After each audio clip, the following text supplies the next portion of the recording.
Iya, selamat malam semuanya. Berjumpa lagi ya bersama saya lagi.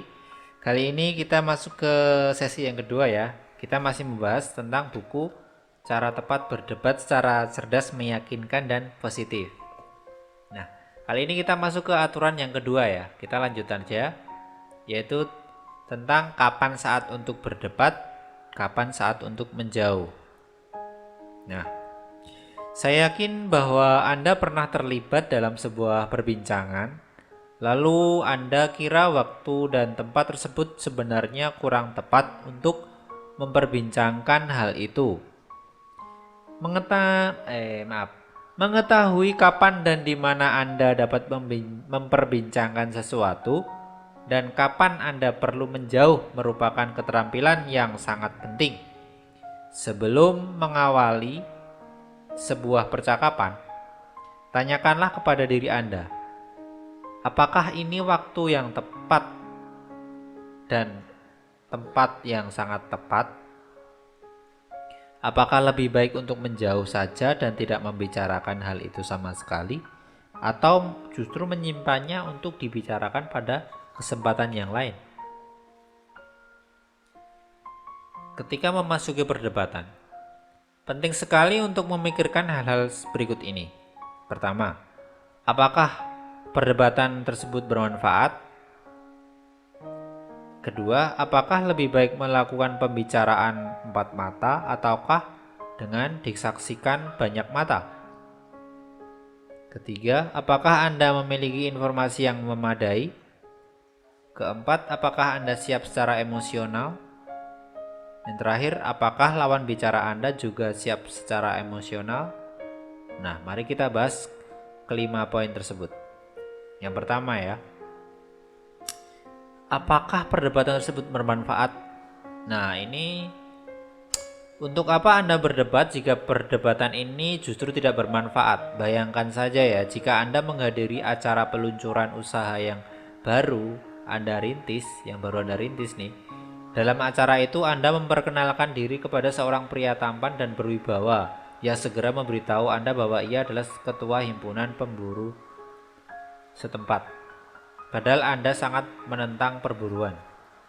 Anda bisa saja seketika menyulut perdebatan dengan mengemukakan pendapat yang menentang perburuan.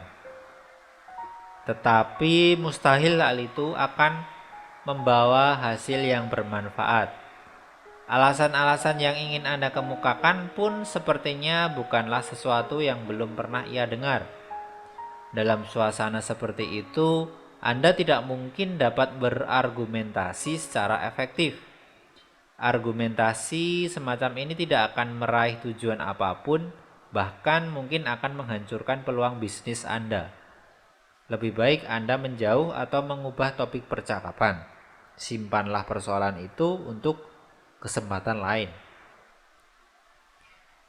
Bayangkan jika dalam acara santap malam keluarga pada hari raya, paman Anda mulai melontarkan komentar yang tak dapat Anda toleransi. Mungkin ada kesempatan lain guna menyinggung masalah itu bersamanya. Tetapi acara santap malam keluarga pada hari raya bukanlah saat yang tepat untuk melakukan hal itu. Jika Anda tetap memilih untuk berdebat dengannya, hasil perdebatan itu sudah dapat ditebak. Anda dan paman Anda mungkin akan sama-sama merasa jengkel, sedangkan anggota keluarga lainnya akan merasa kesal terhadap Anda. Terkadang seseorang memiliki keterikatan emosional dengan opininya, sehingga ia sulit sekali mengubahnya. Anda tidak akan mampu membujuk seseorang untuk berpindah agama hanya dengan satu kali percakapan. Hasil maksimal yang dapat Anda raih hanyalah membangkitkan keraguannya sehingga ia akan memikirkan dan menelaah persoalan itu kembali. Contoh yang berguna ya. Bukti apa yang Anda perlukan untuk mengubah pikiran Anda? Nah, pertanyaan ini akan memberi kita informasi jika seseorang mengatakan bahwa tidak ada bukti yang dapat meyakinkan bahwa ia keliru. Anda tahu bahwa Anda sedang berurusan dengan orang fanatik ya, segera menjauh. Jangan berdebat dengan orang fanatik karena hanya akan membuang-buang waktu. Hanya empat mata ataukah dengan disaksikan banyak mata? Nah, ini yang poin selanjutnya ya. Persoalan ini bisa menjadi masalah penting khususnya dalam konteks bisnis. Anda perlu memikirkannya dengan cermat. Apakah argumen tersebut hanya perlu dikemukakan kepada orang yang bersangkutan ataukah lebih baik dibahas dalam kelompok? Ada beberapa hal yang perlu dipertimbangkan. Yang pertama, kerahasiaan, kemudian kepercayaan, formalitas, intimidasi, dan kesepakatan.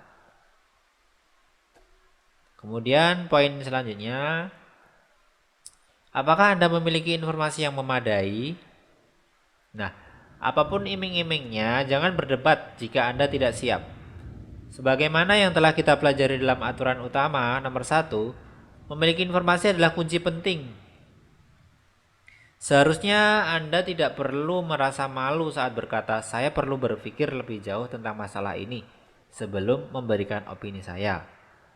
Kita akan bicarakan lagi hal ini besok.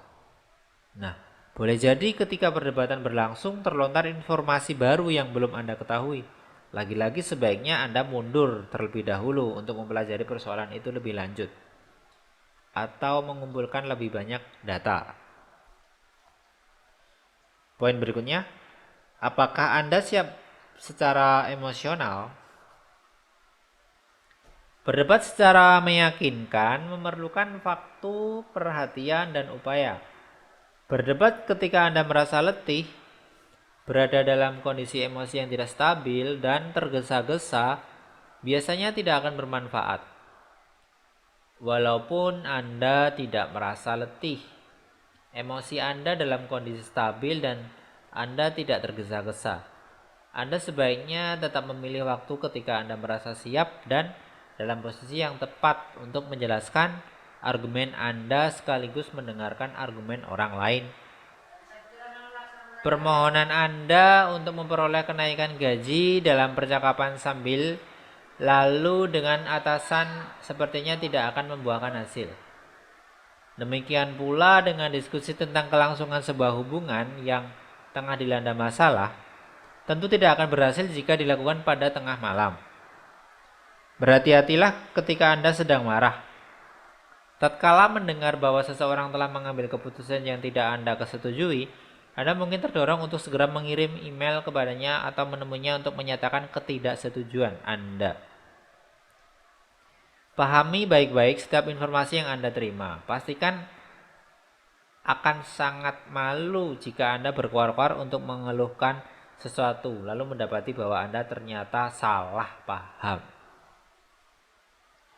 Selanjutnya terkait lawan bicara Anda juga siap secara emosional. Nah, ini perlu dipertanyakan juga. Persoalan kesiapan emosional juga berlaku bagi lawan bicara. Anda mungkin sudah sepenuhnya siap untuk berargumentasi, tetapi lawan bicara Anda belum tentu demikian. Idealnya, ia pun harus siap mendengarkan Anda.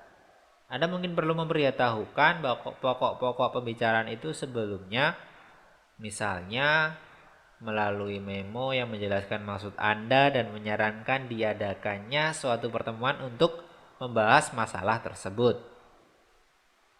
Hal itu akan memberinya waktu untuk memikirkan usulan Anda, lalu memberikan jawaban yang penuh pertimbangan.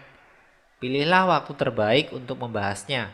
Jumat sore mungkin akan menjadi waktu yang paling tepat bagi Anda. Tetapi atasan Anda mungkin merasa letih dan stres pada waktu itu. Kuncinya adalah memastikan lawan bicara Anda siap menyimak argumen Anda dengan baik. Contoh yang berguna. Masalah ini benar-benar penting dan kita tidak boleh tergesa-gesa dalam mengambil keputusan. Sepertinya sekarang bukan saat yang tepat untuk membicarakan hal itu. Bagaimana jika pembahasan ini kita lanjutkan pada waktu lain yang lebih luang?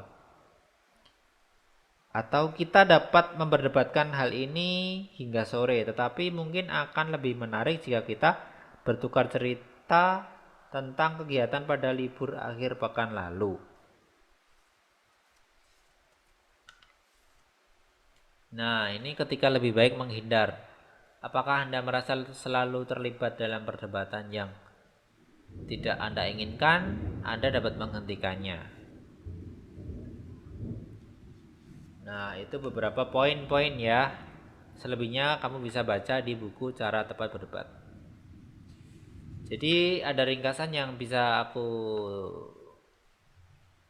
sebutkan di sini ya. Ingatlah bahwa Anda tidak perlu memperdebatkan segala sesuatu yang tidak akan Anda setujui. Tidak jarang akan lebih baik bila Anda biarkan saja hal-hal itu berlalu. Jika memang perlu diperdebatkan, pastikan Anda sudah siap dan pastikan pula bahwa itulah waktu, tempat, dan orang yang tepat untuk membicarakan hal itu. Jika tidak, tunggu hari lain. Nah, cara menerapkannya, sebelum memulai, tariklah napas dalam-dalam, lalu tanyakan kepada diri Anda apakah hal ini tepat pada situasi tersebut, waktu, tempat, lawan bicara. Jika iya, tarik napas dalam-dalam sekali lagi dan mulailah berbicara. Tetapi jika tidak, menjauhlah. Oke, mungkin ini dulu bab yang kedua ya, aturan yang kedua, yaitu tentang kapan saat untuk berdebat dan kapan saat untuk menjauh. Nantikan lagi untuk bab selanjutnya. Tetap semangat dan salam sehat.